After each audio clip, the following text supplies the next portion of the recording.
Oui. Et là.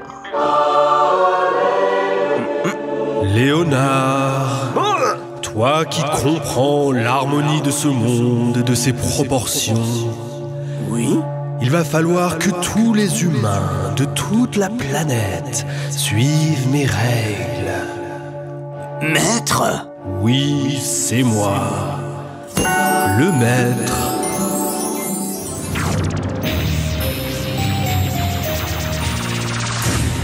Bonjour à toutes et à tous. Bonjour. Hello, Aujourd'hui, nous parlons de métrologie. c'est l'étude du métro. Mais non, jeune humoriste. La métrologie, c'est la science de la mesure. C'est une discipline certes peu connue du grand public, et pourtant, c'est un des piliers de notre civilisation. Aujourd'hui, on va essayer de comprendre pourquoi, sans la mesure et la métrologie qui l'accompagne, il n'y a pas d'horloge, pas de GPS, pas de cartographie, Pas de double décimètre. et pas de science. Et ce n'est pas tout. Quand on regarde tous les pays, toutes les cultures du monde moderne, eh bien, on ne partage pas la même langue. Bonjour. Hello, On ne partage pas la même musique. On ne partage pas la même cuisine. Mais on partage tous les mêmes unités de mesure. Et quand on y pense, c'est quand même un gros truc de malade. sauf pour la Birmanie, le Libéria et puis les États-Unis qui n'ont pas adopté le système métrique. C'est vrai, mais leurs unités sont quand même calquées sur les mêmes unités du système international. Et pour info, mon cher Charles, on ne dit plus système métrique. Tous les pays doivent donc se coordonner pour avoir tous le même kilo, la même seconde, le même degré. Ça peut vous paraître bien compliqué tout ça, mais il y a de bonnes raisons de se donner autant de peine. Bref, pourquoi et comment mesurer le monde ? Pour trouver des éléments de réponse, nous allons discuter avec Lucille Julien. Elle est physicienne au laboratoire LKB. Elle nous expliquera pourquoi la quête de précision dans les mesures n'est pas uniquement pour la beauté du geste. Elle reviendra sur la définition de 4 unités de mesure, car oui, en effet, en cette année 2018, l'humanité change la définition du kilogramme, entre autres. Pardon. Nous irons également dans les laboratoires souterrains de l'Observatoire de Paris, où des chercheurs travaillent sur la mesure du temps. Ils sont en train de développer les horloges atomiques du futur, tellement précises qu'elles nous permettront peut-être un jour de tester les lois fondamentales de notre univers. Oh. Et ouais, mais tout d'abord, j'ai un rendez-vous télévisuel avec Bernadette Bensaud-Vincent. Elle est philosophe et historienne. Elle travaille notamment sur le rapport entre mesure et connaissance, mesure et justice sociale, mesure et environnement. Bonjour Bernadette, j'ai l'impression que les humains passent leur temps à mesurer le monde qui les entoure. Pourquoi ? Pourquoi ? Eh bien parce que la mesure est utile dans toute la vie quotidienne et dans tous les aspects de la vie. C'est-à-dire que on mesure la quantité d'électricité qu'on est en train de dépenser là pour se communiquer. On mesure la vitesse pour éviter... De se prendre un PV. Ah, vas-y Charles, c'est bon On là. mesure le taux d'audimat à la télévision. Voilà. Et en fonction de ça, ça sert de critère. La mesure sert de critère pour déterminer les impôts. C'est un outil de justice sociale, la mesure. Ok, donc fondamentalement, ça permet de répartir les biens, calculer l'impôt. Mais si on prend du recul, la mesure nous a surtout permis de bâtir le monde moderne, celui que l'on connaît aujourd'hui. La mesure est quelque chose qui intervient beaucoup, et dans les techniques, plus encore que dans les sciences. Parce qu'il faut beaucoup de mesures, alors là très très précises, pour fabriquer des machines, pour construire un bâtiment, pour doser des médicaments, même pour faire de la cuisine. Oui, si on veut faire de la bonne cuisine. En tout cas, pour faire de la bonne cuisine, il faut quelques tant de grammes de ceci, tant de grammes de cela, plus un zeste de De science. Voilà, il faut en tout cas toujours un petit peu, mais c'est du qualitatif là. Hein, c'est de savoir l'apprécier. Mais il faut de la mesure dans toute opération technique. Et il faut en tout cas de la mesure, c'est le principe fondamental de la justice sociale. Hein. C'est que il faut que les choses soient proportionnées. Toute mesure est donc une proportion. Ah, c'est profond ça, hein. Pour mesurer le monde, il faut constamment le comparer à quelque chose, une unité de base. Il existe 7 unités fondamentales à partir desquelles on peut décrire le monde qui nous entoure. Chers amis, c'est à vous.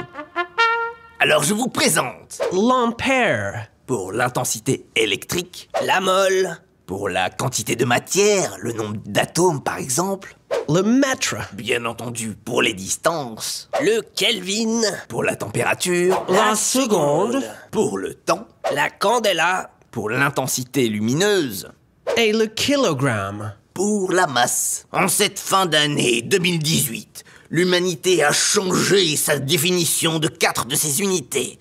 L'ampère, la mole, le Kelvin et le kilogramme. Mais pourquoi changer de définition? Pour te répondre, mon cher Charles, prenez l'exemple du kilogramme. Vous allez voir pourquoi il était urgent de faire quelque chose. Jusqu'à présent, le kilogramme était défini par rapport à un objet physique. Et le voici, un cylindre créé en 1889 avec un alliage de platine et d'iridium. Toutes les choses que l'on veut peser sur Terre, votre haltère en salle de sport, le kilo de crevettes vendu sur un petit marché en Thaïlande, sont comparées à ce petit cylindre qui se trouve en France. C'est le kilogramme avec un grand K. Son petit nom, le grand K. On l'appelle aussi K0. 0 car une quarantaine de copies ont été créées et disséminées un peu partout dans le monde, afin qu'il n'y ait pas, si je puis me permettre, de poids de mesure. Oui, mais pourquoi changer de définition? J'y arrive, mon petit. Pour répondre à cette question, je vais appeler Lucille Julien, physicienne au LKB, un laboratoire spécialisé notamment dans la métrologie. Bonjour Lucille, tu vas bien? Bonjour Léonard, ça fait longtemps que je t'ai pas vu. Carrément. Alors, je t'appelle parce qu'on fait un épisode sur la mesure et les unités de mesure. J'ai vu qu'il va falloir redéfinir le kilo. Pourquoi? C'est quoi le problème avec le kilo aujourd'hui? Alors, à l'heure actuelle, bon, on dit le kilo, mais c'est le kilogramme, bien sûr. Le kilogramme est très différent des autres unités. Parce qu'il est défini à partir d'un prototype matériel qui est un objet en platine iridiée et qui est déposé à Sèvres, au Bureau international des poids et mesures. C'est en banlieue parisienne, c'est ça? En banlieue parisienne, voilà. Et c'est le seul prototype qui reste pour définir une unité. À l'origine, il y avait également le mètre étalon. Il a été abandonné depuis longtemps. Une barre de métal? Exactement, en platine iridiée. Donc en 1889, on a fait 1 kilogramme et 1 mètre en platine iridiée pour la masse et pour la longueur. Mais le mètre a été abandonné en 1960, ce mètre étalon. Oui, aujourd'hui, le mètre est défini par la distance parcourue par la lumière en une fraction de seconde. Et un étalon matériel, eh bien ça peut être perdu, ça peut être abîmé, il peut lui arriver une catastrophe, il peut y avoir une guerre. Donc c'est quelque chose qui est fragile et qu'on ne peut pas reproduire si jamais il est perdu. Je ne suis pas sûr de comprendre. Quel est le problème?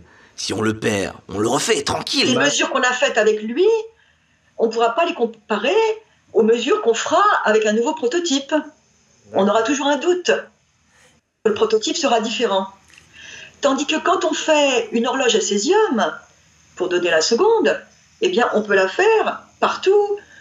On fait son horloge à césium dans son laboratoire et c'est la même seconde.